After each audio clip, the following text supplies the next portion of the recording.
पहला भी स्वर दूजा भी स्वर, स्वर के साथ है स्वर की बनती, मिलकर बड़े हो जाते हैं उसको कहते हैं स्वर संधि। नमस्कार साथियों, स्वागत है आप सभी का हमारे YouTube चैनल हिंदी व्याकरण 991 में।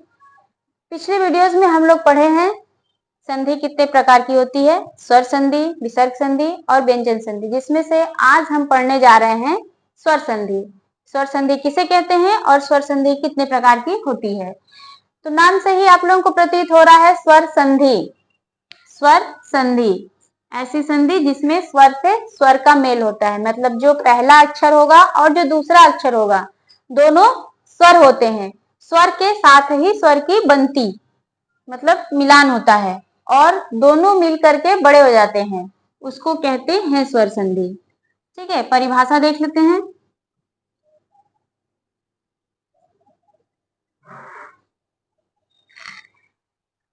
जहां जैसे पहला शब्द और दूसरा शब्द दोनों अक्षर का जो स्वर होता है वो मिलते हैं, जहां दो स्वर मिलते हैं, जहां दो स्वर मिलकर, जहां दो स्वर मिलकर नए रूप में बदल जाते हैं,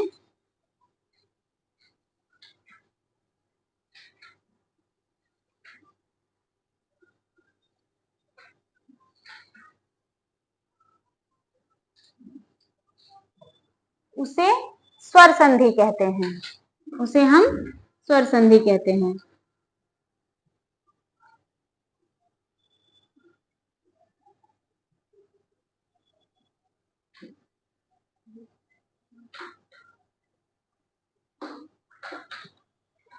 ठीक है, अब हम देख लेते, स्वर संधि हो गया, ये हो गया हमारा स्वर संधि, जहां पहला शब्द और दूसरा शब्द दोनों क्या होते हैं, स्वर होते हैं, उसे हम स्वर संधि कहते हैं।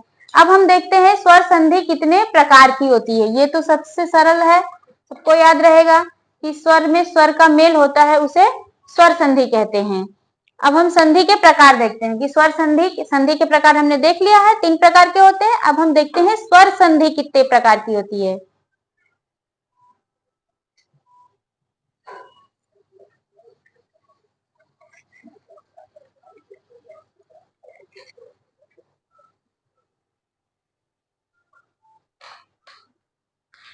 स्वर संधि हमारी जो होती है वो 5 प्रकार की होती है। हम आपको एक उदाहरण दे रहे हैं।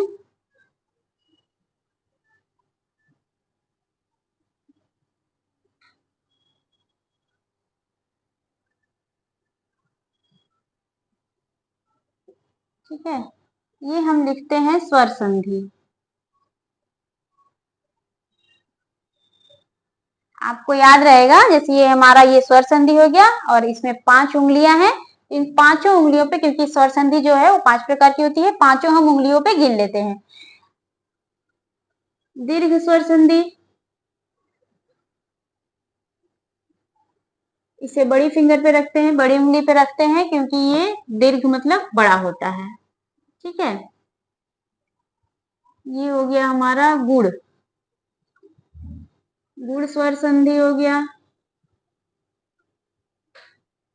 ये हो गई वृद्धि, वृद्धि स्वर संधि। ये इसको हम लिखते हैं यड़,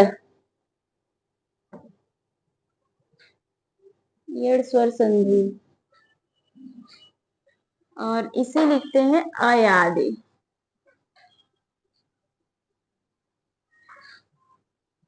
अयादि स्वर संधि।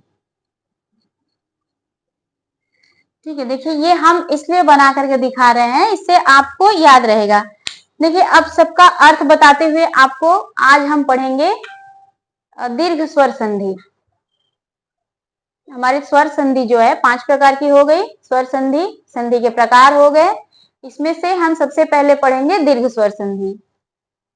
देखिए दीर्घ स्वर संधि को पहले उंगली, बड़ी उंगली पे इसलिए रखे हैं क्योंकि दीर्घ का अर्थ होता है बड़ा। दीर्घ का क्या अर्थ होता है, हम आपको समझाते चल रहे हैं। दीर्घ का अर्थ होता है बड़ा। ठीक है, अब हम यहाँ गुड़ देखते हैं। इसका जो, जब हम ये संधि करेंगे, इसमें दो शब्दों का जब संधि करेंगे तो इसका अर्थ ही बदल जाता है। जैसे यहाँ पर क्या होता है,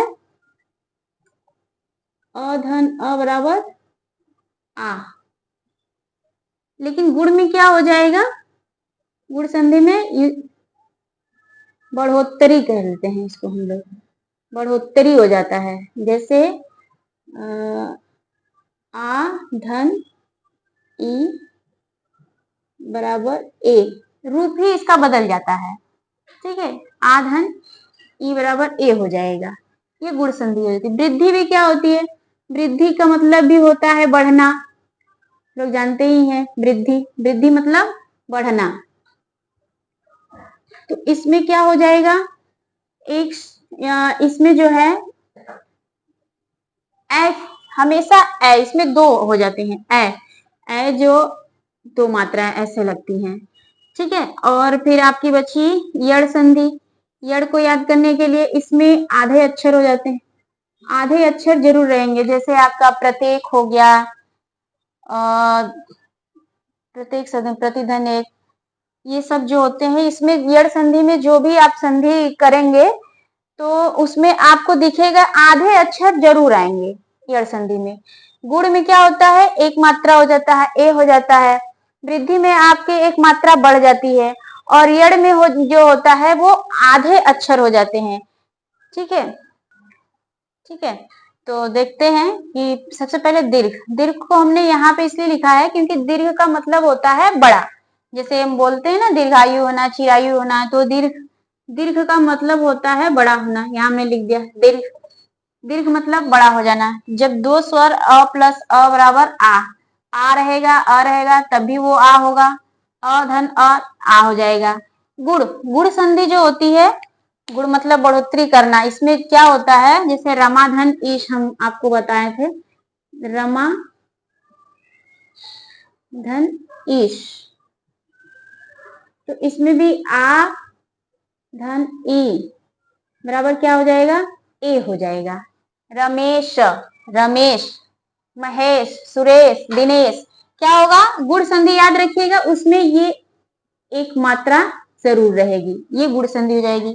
वृद्धि संधि, वृद्धि का मतलब भी होता है बढ़ना, तो वृद्धि मतलब बढ़ना, सभी लोग जानते हैं वृद्धि होना, तो बढ़ना। इसमें क्या होता है, गुण से एक बढ़ जाता है, ऐ, तथैव, सदैव, एकाएक, ये सब क्या होता है, वृद्धि संधि में होता है। यड़ में क्या होता है, आधे अक्षर आते हैं, प्रत्येक, यद्यपि, अत्यधिक, प्रत्युत्तर, इस तरह से जो शब्द आते हैं वो यड़ संधि में होते हैं।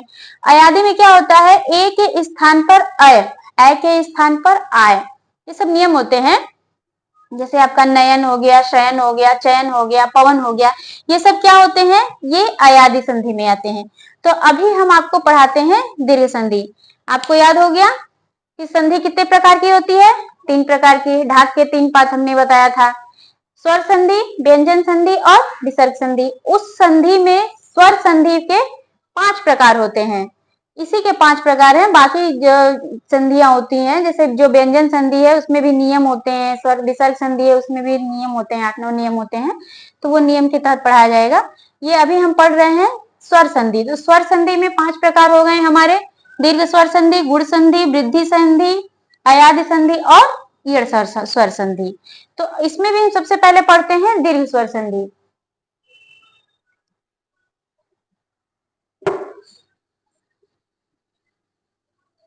दीर्घ स्वर संधि में हम देखते हैं स्वर के स्थान पर जो है स्वर का मेल स्वर से ही होता है।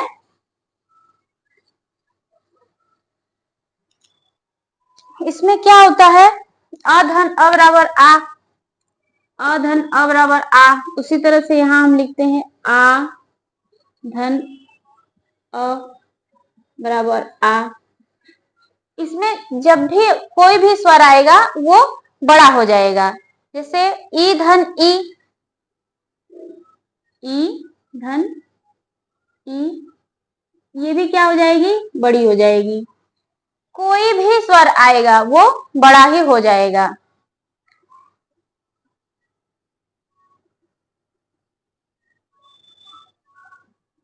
ठीक है, ऊ की भी मात्रा जो है वो भी बड़ा ऊ हो जाएगा, चाहे हम बड़ा ऊ लिखें चाहे छोटा ऊ लिखें, यहाँ बड़ा हो जाएगा। ये हमारी स्वर संधि आती है। जैसे हम इसका देखते हैं धनार्थी,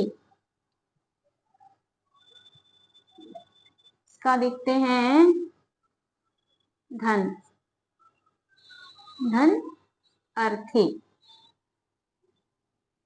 तो हम आपको पहले ही बता चुके हैं अर्थी का अर्थ क्या होता है और धन का अर्थ धन समृद्धि। ये हो जाएगा आपका धनार्थी। क्या हो जाएगा? धनार्थी। धन धन अर्थी, धन को प्राप्त करने वाला या धन को चाहने वाला, वो धनार्थी कहलाएगा। फिर वैसे ही देखते हैं हम ई का देखते हैं, रवि धन इंद्र,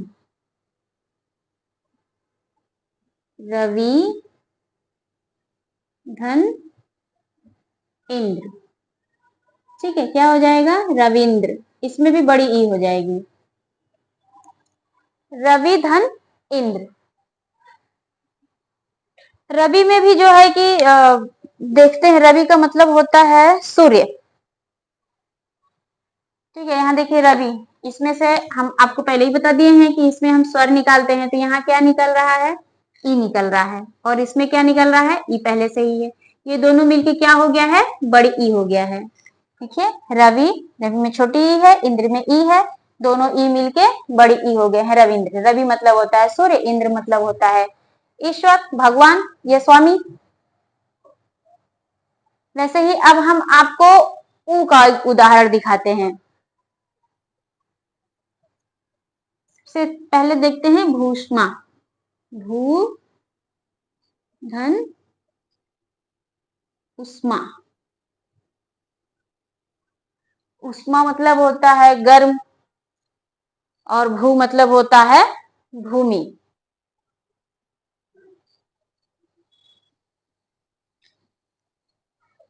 वधु, वधु धन उत्सव, यहाँ हो जाएगा वधुत्सव। वधु मतलब बहू, उत्सव मतलब उत्सव या क्या कहते हैं उसको, फंक्शन। ये तो मतलब बहू के लिए उत्सव। भूमि का उष्मा, भूष्मा।